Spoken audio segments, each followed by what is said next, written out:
Hello lovely friends, how are you all doing today? I do hope you're well. Welcome to this month's look back, looking back to February last year, 2020, when the garden was really pretty quiet because I was focusing a lot at that time on sewing, as in needle and thread sewing at home. The garden was definitely limping its way through the end of winter. There was still stuff to eat.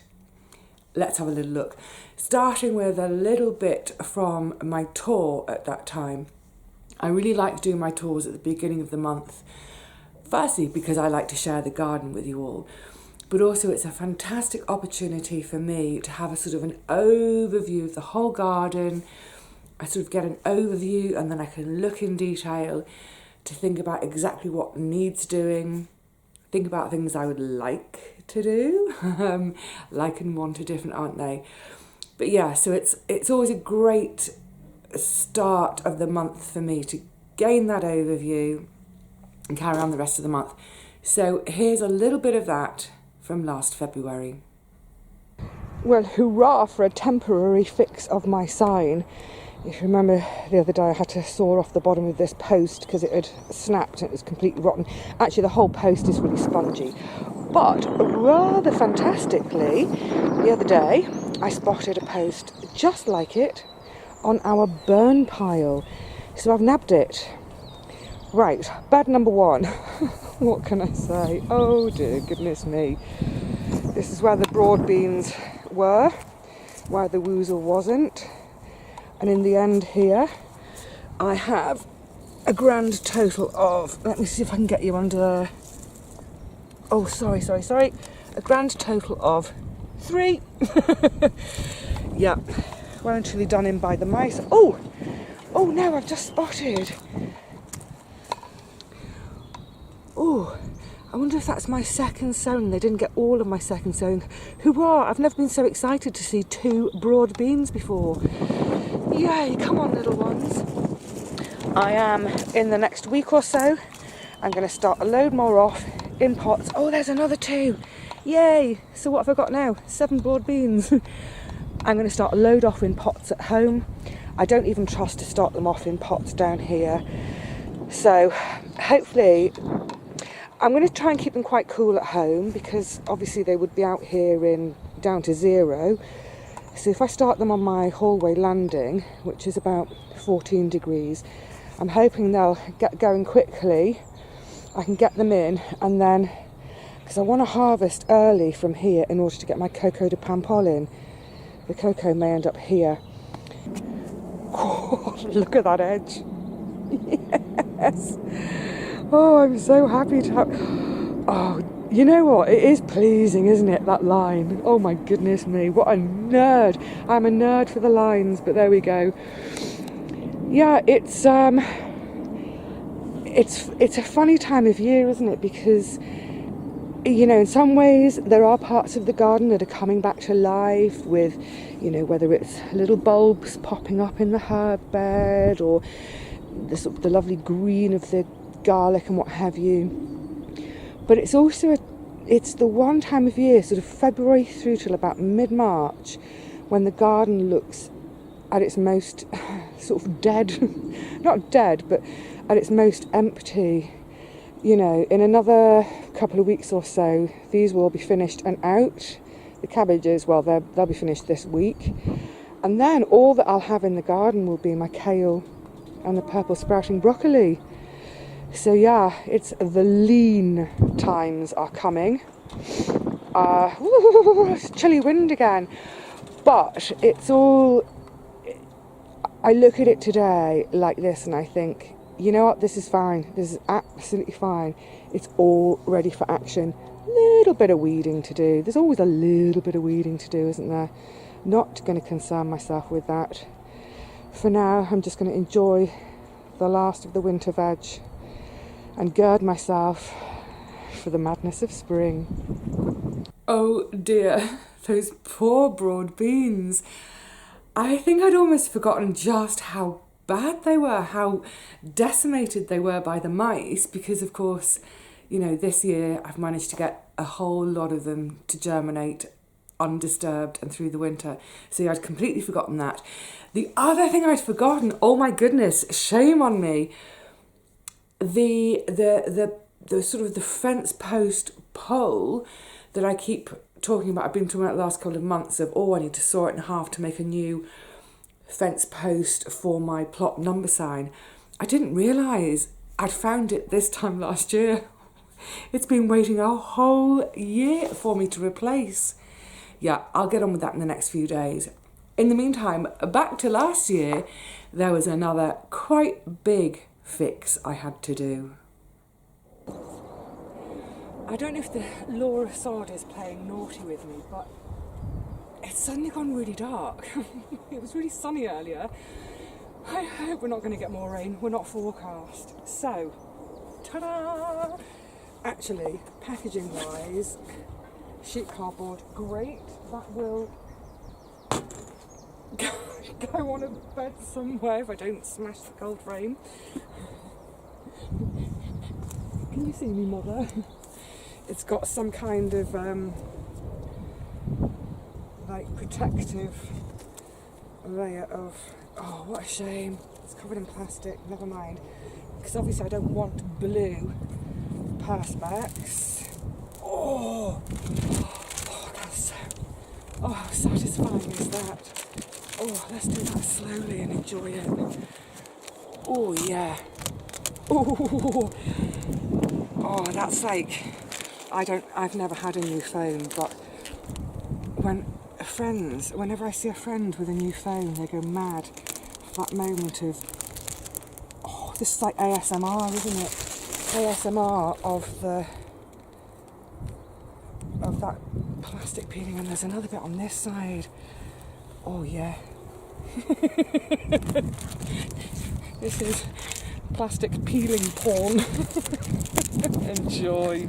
Oh, so enjoyable. Unfortunately, load of plastic.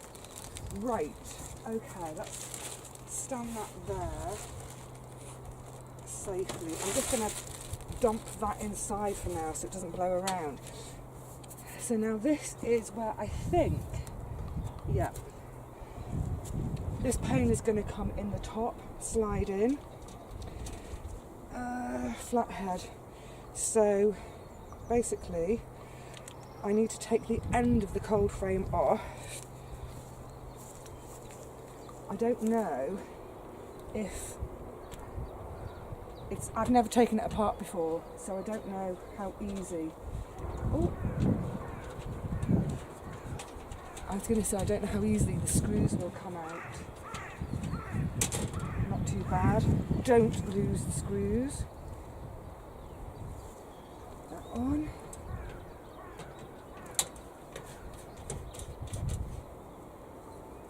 Put your ratchet on. Ratchet wrong way.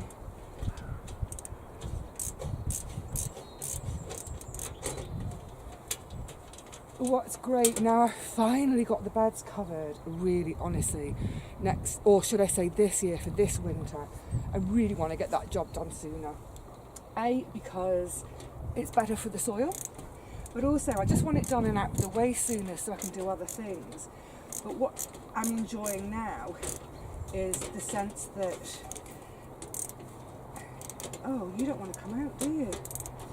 Has it got a bolt? Hang on a minute, I think it's got a nut on the back. Yeah, there's a nut.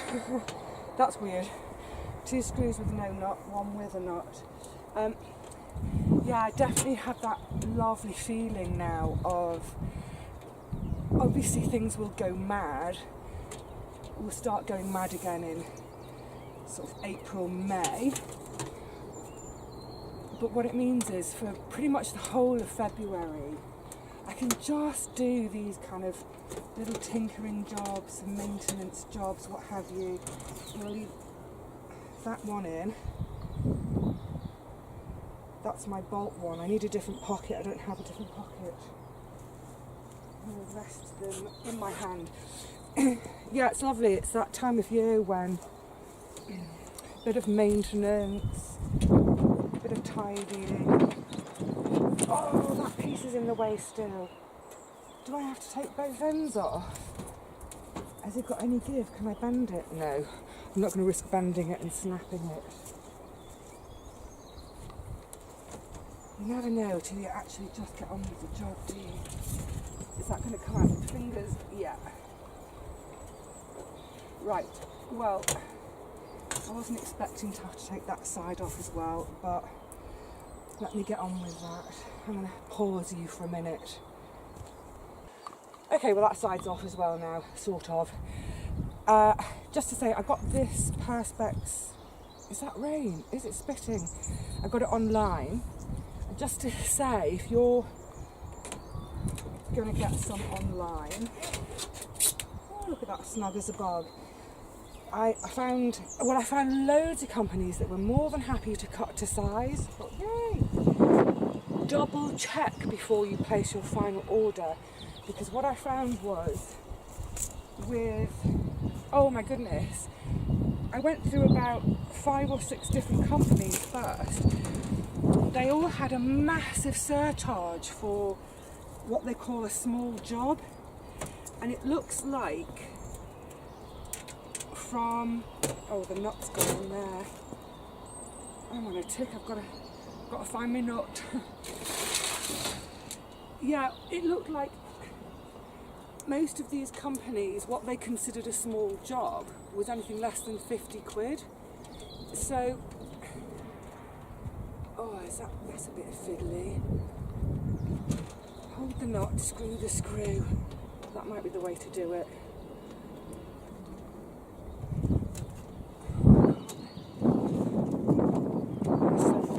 Yeah, so if you're doing a small job, just double check before you press the purchase button. Oh, how awkward is this?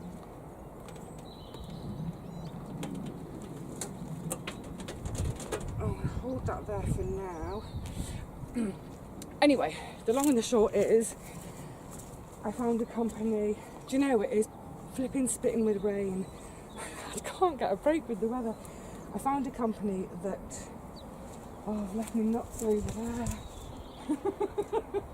Get this done in a minute. I've left my nuts, mother. Yeah, I found a company that didn't do this mega surcharge. So this piece cost a tenner, which is great, and I think it was free delivery. Yay! So pressed order, fabulous, and then I get my order confirmation via email, and I was like, 20 quid? Oh, the perishers, they've surcharged me without telling me. No, they hadn't. Goodness knows how. I pressed order 2. So I accidentally have ordered 2, but that's okay, because I know at some point I'll bust another one of them out. So yeah, just think of it as a spare. Phew! I was really glad to get that job done, get it fixed. It was a bit fiddly, it was just fiddly, and when I'd initially unscrewed the first couple of screws, I hadn't seen that they had nuts and the nuts dropped off, and some of you at the time were very clever and saw that I'd dropped it, but I actually found them myself too, so yay, good job done. And I've got that spare pane of Perspex as well, so if I ever smash another pane, I'm ready to go with a fix-up. It was a bit of a sort of a on and off time in the garden around then, sort of rain, showers passing through, sit in the shed, wait it out. Oh, rain stopped, come out, do something. So then, having done all that, waited for another shower to pass, I thought, I'll get on with some sewing. But I had a little bit of company with me. The rain has seemingly stopped. All right, buddy. But I don't trust it to stay that way. It's so dark up there. Should we quickly do some sowing, gorgeous? I love you. So, first proper sowing of the year, yay! I'm going to do some peas. I've got my chili powder ready as well because these are going to go in the cold frame. And what I don't want, actually no, Rusty, because I don't want you to sneeze, buddy. What I don't want is to put them all in the cold frame. Oh, there's George. Oh, it's going to make Rusty go funny. Hey, George. Yeah, the mice will be able to get into the cold frame. There are little gaps. What I don't want to do is lose all my peas as well as my broad beans. So I'm very simply, I've got these cells. They are sort of about 5 centimetre square cells. I'm going to pop 5 peas in per cell in a sort of, like the number 5 on a dice. Give them a little bit of a covering of compost. Really going to rush now because I'm so sick of getting wet. Yeah, the great thing about peas is they really don't mind being sort of on top of each other. The idea with this is, oh, you made me jump, Rusty. Oh, it's because George is there. Yeah, is a little bit of a head start. You can, you can be sowing them direct and successional sow right through June, July even. I want to get these going now so that hopefully I have a nice early harvest. And then get them out, use the space for something else. That's always the plan in my garden, is can I get 2 crops out of one bed? Oh, such a sweet boy. I adore that boy so much. Bless him. Yes, so it carried on being a really, really rainy month. And then we got walloped by the first storm of the season.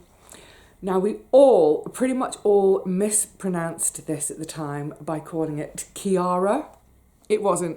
It was Storm Kira. So, yeah, Kira blew in, did a lot of damage in a lot of places. My allotment got off lightly, fortunately. But a couple of days after the storm, I popped to the garden, and on my way, I popped into the local park to check out the damage there before heading back into my own garden to do some garlic cares. Good morning, lovely people. How are you all today? Wow, it's so bright today. So I'm on my way to the garden, but this is my first visit since Storm Kiara. Oh, it's so bright, it's beautiful. Yeah, it's my first visit since the storm. So I thought before I go into my garden, I just want to come into the local park because in one of my local Facebook groups, someone had posted an image of one of the trees. So I thought, well, I want to come down and see how my adopted pear tree is doing and all the other community orchard trees. I'm hoping, let's walk and talk now, I'm hoping that there's no damage in my garden. Obviously I hope that. I think probably not, because I'm pretty sure that if there had been much damage, oh yeah, here comes the tree. Yeah, I think if there'd been any damage to my plot, someone would have messaged me, because so many of the plot holders, they live in the houses surrounding the plots so they can see. And I have had no such message.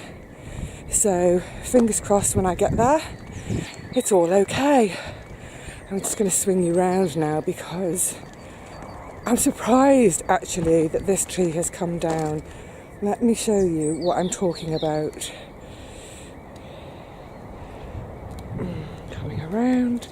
Yeah, sorry, we're into very bright light. It's a big tree. Big tree. One of the reasons I'm surprised that it's come down is because it was up against this building, and I would have thought the building would have, I don't know, buffered some of the wind, but my goodness, that is a big tree to come down. I think we have to be careful at times like this about using words like devastation and destruction, because, well, obviously this is some destruction, but in terms of devastation, you know, devastation is a word that we should reserve for things like Hurricane Katrina or what happened in Haiti. Oh, it is sad to lose a tree though, isn't it? Sad to lose a tree, and look at this beautiful bright day. Right, I'm going to go right over to the other side of the park and see how my little pear tree got on. Oh dear, it's getting a bit gusty again. I hope you're going to be able to hear. Let's carry on anyway. And the sound of a train. So here I am in the garlic bed and with the purple sprouting broccoli, which is raring to go. Now, with the garlic, I always give the garlic a bit of a top dressing, a feed, around about now, mid-February, because by now it's been in the ground for 4 months, a little bit longer. It's been working really hard. Obviously over winter the growth is slower than than it's going to be from now on as we start to get warmer. But the bed that it went into, although I gave it a bit of a feed before I planted the garlic, it's not really had much, so by now it's going to be a bit depleted. So I give it a top dressing. I use this stuff 6 times. This is dried pelleted chicken manure, so it comes dry, it's easy to store because of that, but what it does need to work is to be wet, because then it sort of dissolves the pellets and the plants can take up the nutrients. Now, in the past I've literally just come along, scattered it, because in the past, over the winter, I keep the garlic under the sort of the neck tunnels, just a bit of protection over the winter, stop the sort of the cats getting in there, stop birds pulling them up, what have you. This year though, I've got this Koya coconut stuff on, so I'm now thinking, am I just going to put it on top of the coconut? Do I need to scrape the coconut off and get the pellets onto the soil? Well, that would be bonkers. So I'm just going to chuck it on the top. This is just an old compost bag, but generally when I'm using the pellets, because the bags are big and heavy, that one's coming to the end. I've got a whole nother new one. It just makes it a bit easier. So, as with any of these things, just follow the instructions in terms of amount to put on. Now, like I say, I've never fed like this over the top of the mulch. So, I've no idea how it's going to work, if it's going to work. I'm sort of guessing though that as we get more rain, which we're going to have, we're definitely not finished with the rain yet, that as that rain comes, it's going to dissolve the pellets and that goodness can then get into the soil and the garlic can take it up. Here's hoping. Now, also, I'm going to do the same for the purple sprouting broccoli. I'm going to get under there and give it a top dressing with the pellets, because their lifetime, they're one of the longest lived plants in the garden of all the annuals, as in the plants we grow fresh each year, as opposed to the perennials like the Taunton Dean kale, which is a plant it once, leave it, harvest. So these were actually sown back in April 2019. So they were sown 10 months ago. I will start harvesting probably in about another month's time. So from about mid-March, possibly the end of March, I could, in theory, be harvesting right through till May, by which stage the plant will be over a year old. So they definitely need a little bit of help, because all this beautiful growth that they put on in the sort of the late summer, early autumn, they slowed down a bit again, like the garlic for the winter. They're going to start going mental again. Again, it was a bed that I manured before I put them in, but even so, Well, let's give him a helping hand with a bit of chicken food. Got to get under there though. Let's have that out of the way.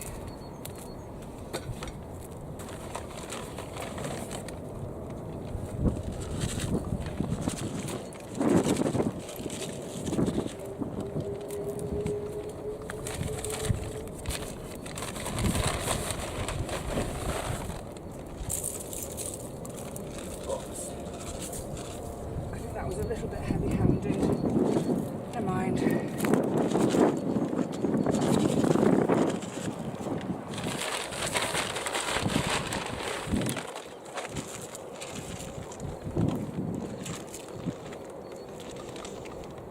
So yeah, it's that time of year again. I'll be doing some more garlic cares this year very soon. I find it really useful to be able to look back. I found it particularly useful in the last couple of years or so because I'm really learning the sort of the rhythms of the garden, the work that needs doing, and sort of juggling that with the things I'm now doing more of indoors to support myself by way of my cottage industries. So it's really interesting to look back to last February to see that actually I spent very little time in the garden. Apart from harvesting, probably only about 3, maybe 4 days in the whole month down there doing anything. So I sort of make a mental note to myself now to say, it's obviously very quiet in the garden in February in terms of sort of planting, sowing, growing. So I can either say to myself in future, okay, in February, don't worry about the garden, obviously visit to harvest, do some of my indoor sowings, those little bits and pieces, but otherwise leave the garden to itself and use sort of January and February to really focus on all my sewing, needle and thread sewing work. So yeah, I'm really enjoying looking back at these. I hope you are too. So many things that it amazes me how much I forget in the space of a year. Especially that, oh my goodness, that fence post for my plot number sign. How has that been sitting around for a year without my attention? I guess the year started to get a little bit busy from March onwards. We'll come to that in another month's time. So for now, I'm going to say cheerio to you all. Next time I see you, we'll be in the garden getting up to some mischief. I'm not sure what, but we'll be getting up to something. And then I'll be bringing you the tour of how the garden is looking this year. Does look a bit different. So until then, please look after yourselves. Have fun whatever you're up to. Make the most of this quiet time in the garden if you can, to get on with all that kind of structure building, maintenance, laying out your beds, creating new beds, whatever it is. It really is the perfect time because in another month and a half to 2 months, we're going to be really, really busy. All right, lovelies. Until then, bye for now.